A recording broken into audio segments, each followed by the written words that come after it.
The alien command aloft, and the sound rolled through the arbitration chamber like static through a broken channel. It was not mockery sharpened into cruelty. It was worse than that. It was the laughter of certainty. Supreme Strategist Kavos of the Relics Continuum stood at the center dais, his tall, segmented form framed by hovering tactical projections. Fleet vectors glowed in disciplined arcs.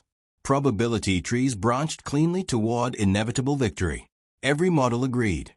Earth would fall within 72 standard hours of first engagement. Across from him stood the human envoy. She was small by galactic standards, barely clearing the edge of the council table. No powered exoskeleton reinforced her frame. No neural crowns glittered against her skull.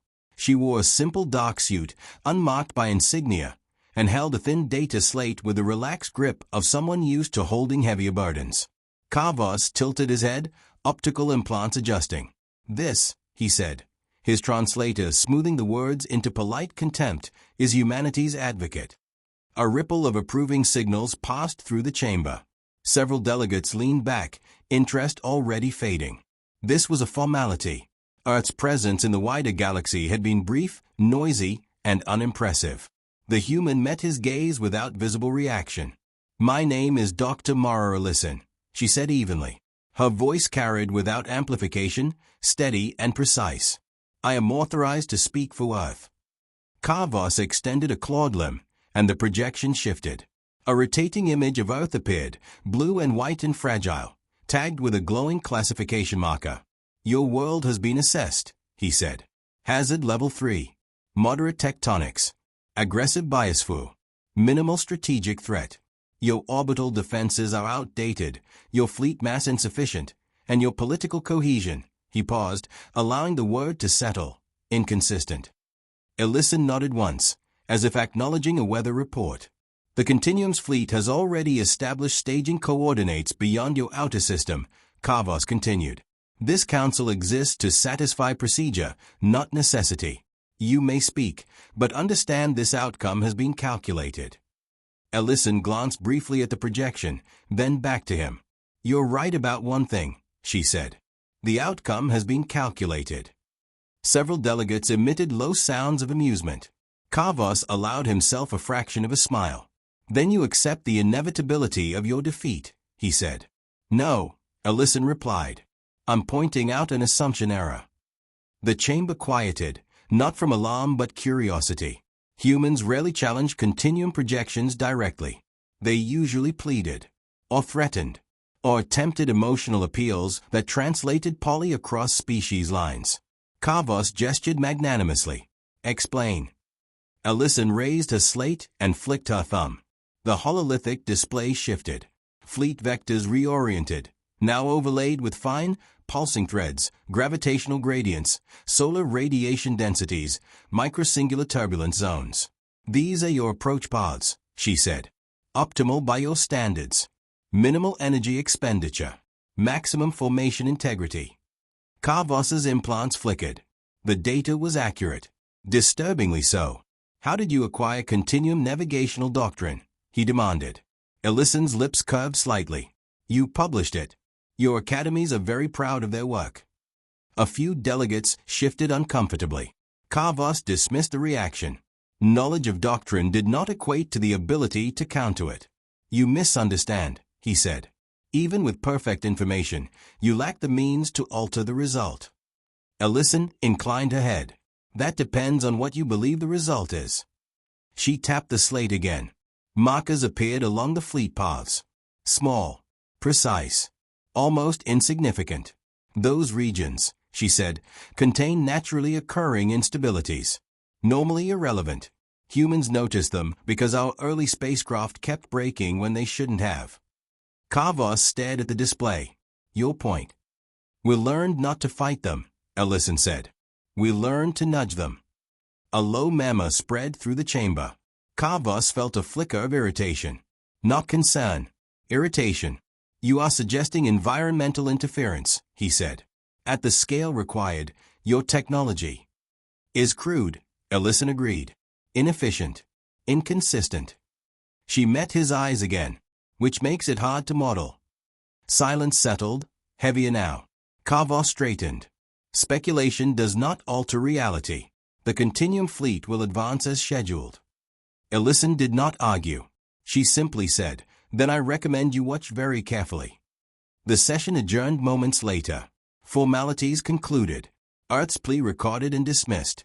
As Kavos turned away, a junior analyst transmitted a private update. One of the forward scout vessels had failed to check in. No debris.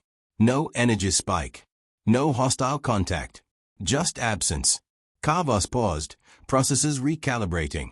Anomaly probability registered at less than 1%. He dismissed it.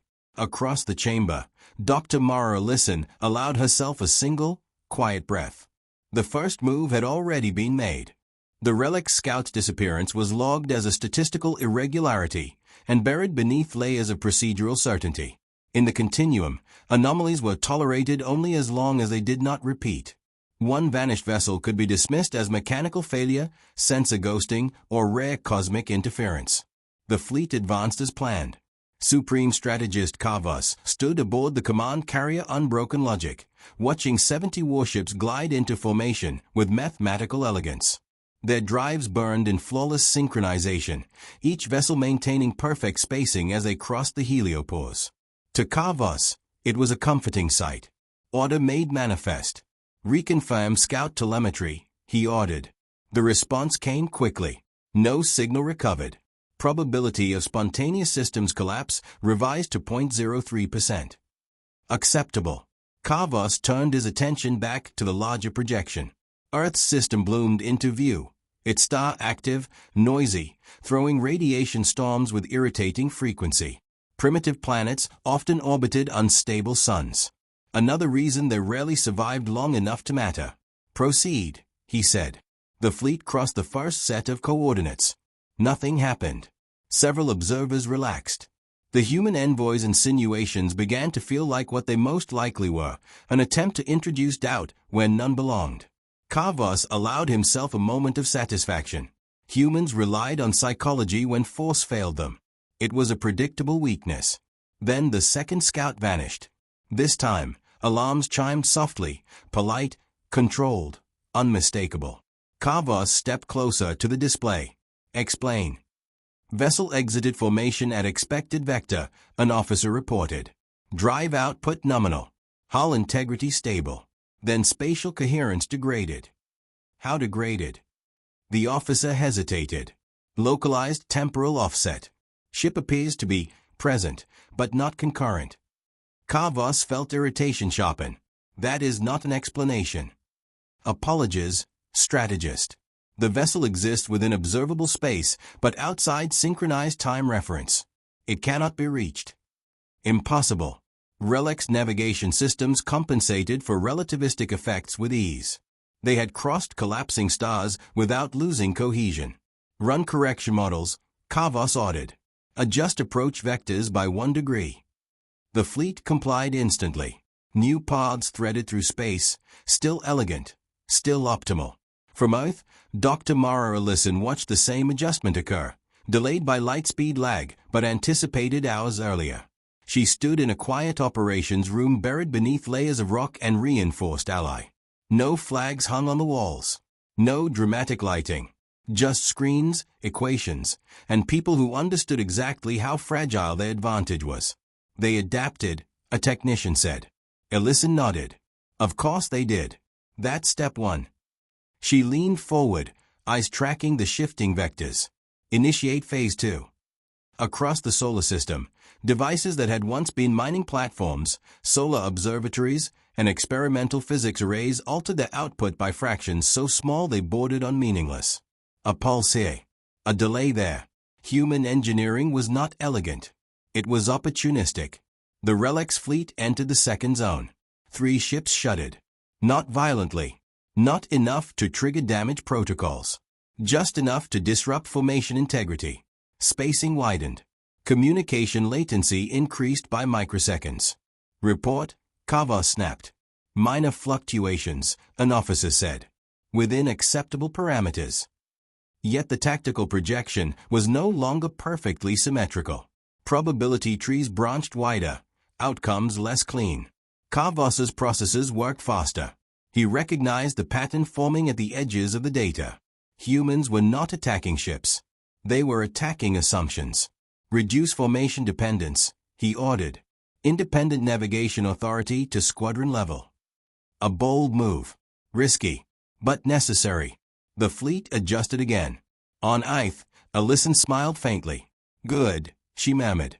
His thinking. The next human action was almost insultingly small. They leaked data. Fragments of intercepted communication deliberately flawed. Incomplete schematics of orbital defenses. Simulations that showed Earth collapsing under sustained bombardment. The Continuum received them through channels it believed secure. Kavos reviewed the information personally. It confirmed his expectations. Earth's defenses were brittle. Their strategy reactive. Their confidence misplaced. And yet, he noticed the errors. They were too clean, too obvious, as if placed to be found. Human deception, he said aloud. Shall we disregard the data? An aide asked. No, Kavos replied slowly. Correct it. The fleet recalibrated based on amended assumptions. That was the moment Earth had been waiting for. Human systems thrived on decentralization. Every correction the Continuum made forced tighter coordination. Every optimization narrowed their tolerance for deviation. When the next disturbance struck, it cascaded. A command relay hesitated, attempting to reconcile conflicting inputs. Two ships adjusted in opposite directions. Formation discipline fractured, just slightly. Kavos felt something unfamiliar press against his thoughts. Not fear. Uncertainty. He accessed the human envoy's final transmission from the council, replaying her calm voice. That depends on what you believe the result is. For the first time since the campaign began, Kavos ordered a full halt. The fleet slowed, drifting in controlled silence, powerful and suddenly unsure. Somewhere within the Continuum's immaculate models, something had gone wrong. And Dr. Mara Alyson knew exactly where it would break next. Kavos stood motionless as the fleet obeyed the halt command, 70 warships drifting like statues carved from intent. The silence on the command deck was absolute, broken only by the faint hum of containment fields and the whisper of processors recalculating outcomes that no longer agreed with one another. Status, he said at last. Fleet integrity maintained, an officer replied carefully. However, synchronization variance exceeds predicted margins. Command latency is increasing. How much? Milliseconds. Kavos's mandibles tightened. That is insignificant. It should be, the officer said. But it is not stabilizing. Kavos understood then what the humans were doing. They were not pushing hard enough to trigger defensive responses. They were nudging, prodding, introducing just enough irregularity to prevent the system from settling. A tactic inefficient by Continuum standards. Wasteful. And dangerously effective. He opened a secure channel to the Arbitration Council, pulling the human envoy's file back into focus. Dr. Mara Alyson, Systems Engineer, Strategist, a civilian by Continuum definitions. That alone should have disqualified her from relevance. Yet here they were. Resume advance, Kavos ordered. Incremental. All vessels to prioritize local autonomy. Minimize reliance on fleet-level corrections. The command was transmitted. The fleet began to move again, slower now, less elegant but more resilient. This time, when they crossed the disturbed regions, fewer ships faltered. The Continuum adapted, just as it always had. On Ith, Alyson watched the data streams tighten. His compensating, someone said behind her. Yes, Alyson replied. And narrowing his options. Human strategy rooms had no grand observation windows. No thrones. Just long tables scarred by use and walls lead with redundant displays. The people inside were tired, focused, and very aware that if they misjudged even once, Earth would pay the price. What's our margin? A physicist asked. Alyson didn't answer immediately. She studied the latest telemetry, watching how the alien fleet corrected, how their command architecture flexed and stiffened in response. Small, she said finally. Smaller than I'd like. Then why keep pressing? Alyson looked up. Because they don't know what we're really aiming at yet. The next disturbance did not affect navigation. It affected perception. Relics sensor arrays were marvels of precision, capable of resolving atomic-scale details at astronomical distances. They relied on lead confirmation, multiple systems verifying the same reality. Humans introduced disagreement. Not lies. Noise. Background radiation spikes timed with stellar activity. Reflected signals off magnetically charged debris.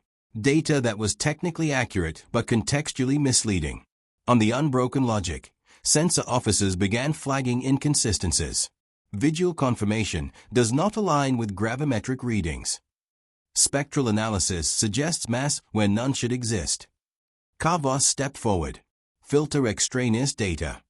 We have, an officer said. It persists. Kavos's processors ran simulations at accelerating speed. The human tactic was becoming clearer. They were forcing choices. What data to trust, which systems to privilege. Every choice introduced bias. Every bias compounded. He realized then the core flaw. Relic's command doctrine assumed truth was singular. Humans did not. Decouple sensor fusion, Kavos ordered. Independent verification only. The deck hesitated.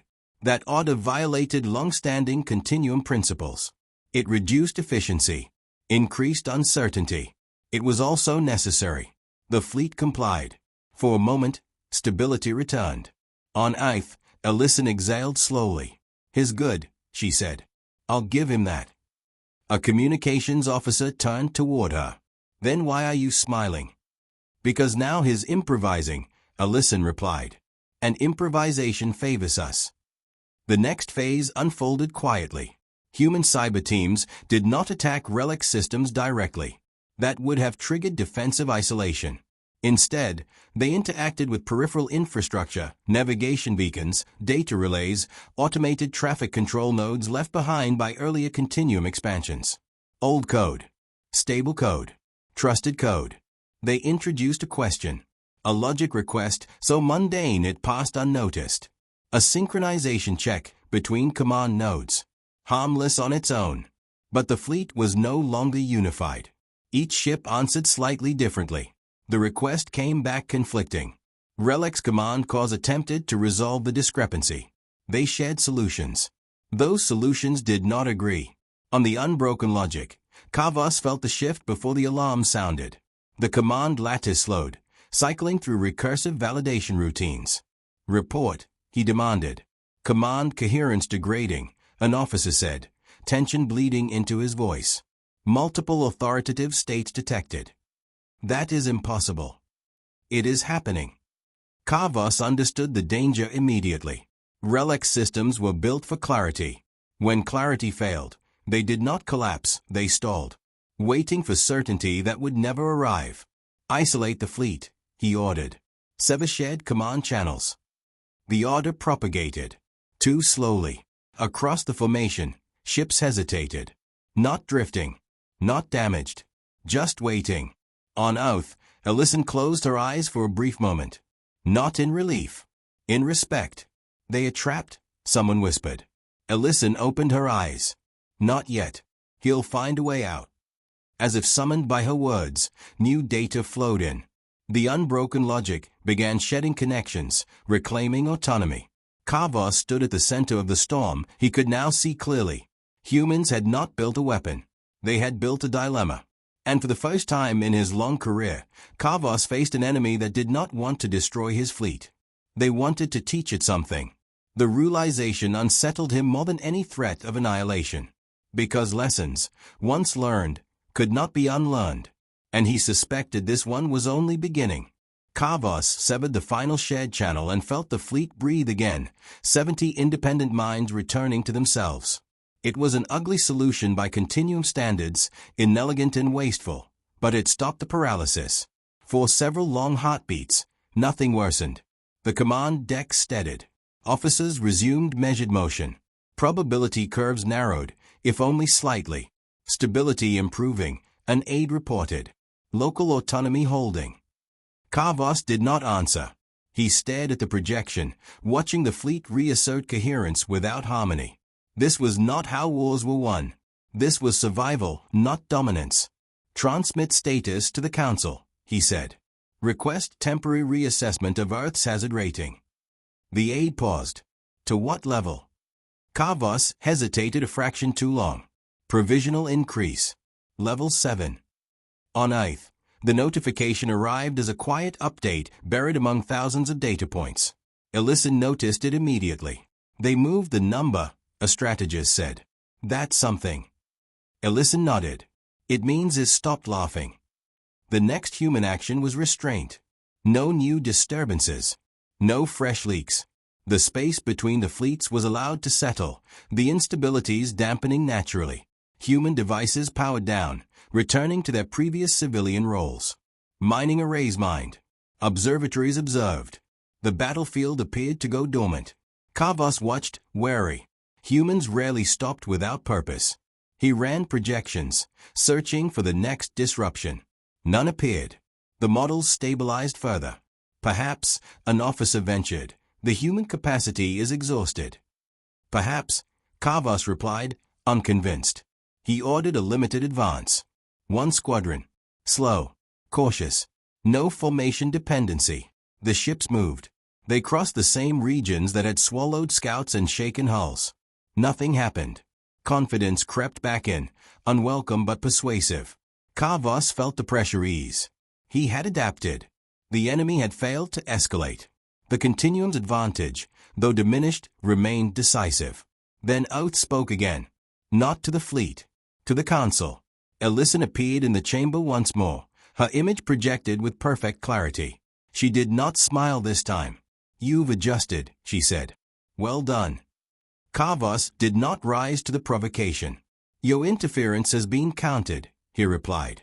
Your world's fate remains unchanged. Ellison inclined her head. I expected you to say that. Which is why we stopped. Several delegates leaned forward. You stopped attacking, Kavos said. We never attacked, Ellison corrected. We demonstrated. She lifted her slate. New data filled the chamber. Logs, timestamps, internal continuum command states. How did you? A delegate began.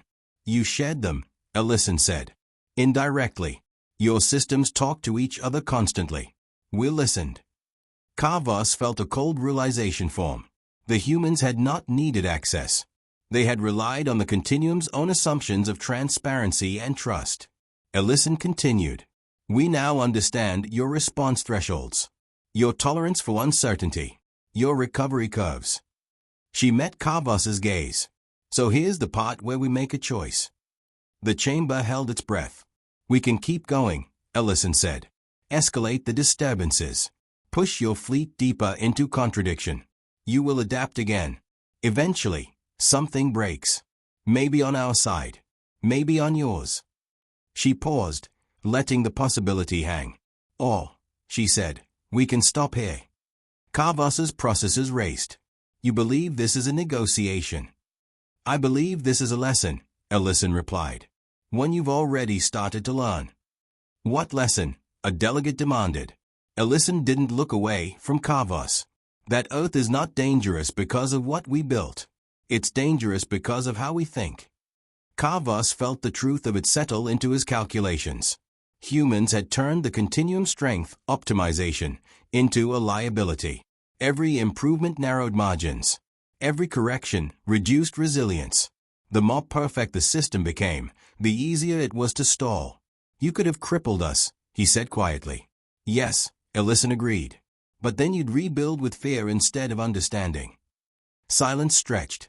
What do you want? Kavos asked. Ellison exhaled. Reclassification. Withdrawal. And an acknowledgement that some worlds should be approached with curiosity, not conquest. Kavos turned inward, consulting projections that no longer promised certainty. He saw the future paths branching, continued conflict, mounting costs, unpredictable outcomes. He saw something else, too. A precedent. If the continuum pressed on and failed publicly, others would notice. He straightened. I will recommend a ceasefire, he said. And a full reassessment. Ellison nodded once. No triumph. Just resolve. As the transmission ended, Kavos issued new orders. The fleet began to pull back, controlled and intact. Not defeated. not victorious. On oath, the operations room remained silent as the data confirmed the withdrawal. We did it, someone said softly. Ellison did not celebrate. She watched the retreating vectors until they vanished from the display. No, she said. We survived. She turned away, already thinking ahead. Because now the galaxy knew something it hadn't before. Earth would not be easy. And next time, the enemy might not stop to learn. The Continuum fleet withdrew beyond the heliopause with measured discipline, their drives leaving no scars in space, only questions. Official channels framed the maneuver as a strategic pause. Internally, the language was less confident. Reassessment. Uncertainty. Unresolved variables. Kavos stood alone on the command deck long after the last ship cleared the system. The great hololithic projection was dark now, its absence more unsettling than any hostile display. He replayed the engagement again and again, not searching for error, but for insight. Earth had never tried to defeat him. That was the problem. In Continuum doctrine, victory and defeat were symmetrical. One side imposed outcomes. The other absorbed them. Humanity had refused that structure entirely. They had turned the engagement sideways, forcing the Continuum to confront its own rigidity. Kavos compiled his report with uncharacteristic care. He did not minimize losses, though none had been destroyed. He did not exaggerate human capabilities. He focused instead on behavior. Humans, he dictated, do not optimize for efficiency under stable conditions. They optimize for survival under unstable ones. Their systems are intentionally redundant, inconsistent, and difficult to synchronize. This grants them resilience against precision-based adversaries. He paused, then added a final line. Engagement without total cultural understanding is not advised. The report transmitted to the High Continuum within the hour. On Ith, there were no celebrations broadcast, no triumphant addresses. The public received a carefully worded statement about de-escalation and ongoing diplomatic efforts. Markets steadied. Traffic resumed. Life continued. Dr. Mara Ellison returned to her office, a small room with no windows and too many screens. She sat alone for several minutes, letting the quiet catch up with her. Only then did she allow herself to feel the weight of how close they had come. A knock sounded at the door. "Come in," she said. General Harris stepped inside, older than most of the people he commanded. His uniform plain, his expression unreadable. "They've confirmed the reclassification," he said. "Hazard level 15. Ellison closed her eyes briefly. "That should slow them down." "It'll do more than that," Harris replied. "No Continuum commander will touch us without council consensus. And that takes time." "Time," Ellison echoed. "The one thing we didn't have." Harris studied her. "You could have pushed harder. Broken their fleet." "Yes," Ellison said. "And then every power in the sector would have decided we were a problem to be solved." She leaned back. Fear scales faster than respect. Harris grunted, conceding the point. "What happens now?" "Now," Ellison said, "we'll learn who was watching." Because someone always was. In distant systems, observers replayed fragments of the encounter. Traders. Minor powers. Species long accustomed to surviving between giants. They noticed the same thing Kavos had. Humans didn't dominate space. They dominated outcomes. Weeks later, Kavos resigned his commission. Officially, it was for health recalibration. Unofficially, it was because his superiors found his conclusions uncomfortable. He accepted the decision without protest. Before leaving his post, he accessed restricted archives and amended Earth's profile personally. Under strategic notes, he added, "Do not mistake their restraint for weakness. Humans escalate asymmetrically. They will let you win every visible battle if it allows them to control the war." On Ith, Ellison was already planning contingencies for the next encounter. Because there would be one. Curiosity followed restraint just as reliably as arrogance followed power. A junior analyst entered her office one evening with a tight expression. "We intercepted a transmission," he said. "Not Continuum. Unknown origin." Ellison looked up. "Content." "Just a question," the analyst said. "They are asking how we did it. Not the specifics. The thinking." Ellison considered that for a long moment. "Send them this," she said at last. We didn't try to be stronger. We tried to be harder to predict. The analyst hesitated. That's it. Ellison smiled faintly. That's everything. Far from Earth, Kavos watched the stars from a private observatory, no longer burdened by command protocols. He thought of the human envoy, her calm voice, her refusal to posture. He understood now why his laughter had been misplaced. Earth was a world shaped by pressure, uncertainty, and constant near-failure. Its people did not seek perfect systems because perfection shattered too easily. They trusted adaptability, improvisation, the willingness to abandon a plan mid-execution if reality demanded it. The galaxy prized order. Humans survived chaos. Kavos suspected that, in time, the galaxy would learn to fear that distinction. And somewhere on Earth, beneath layers of rock and circuitry, Dr. Mara listened prepared for a future where humans would no longer be underestimated. Not because they demanded respect, but because they had earned it.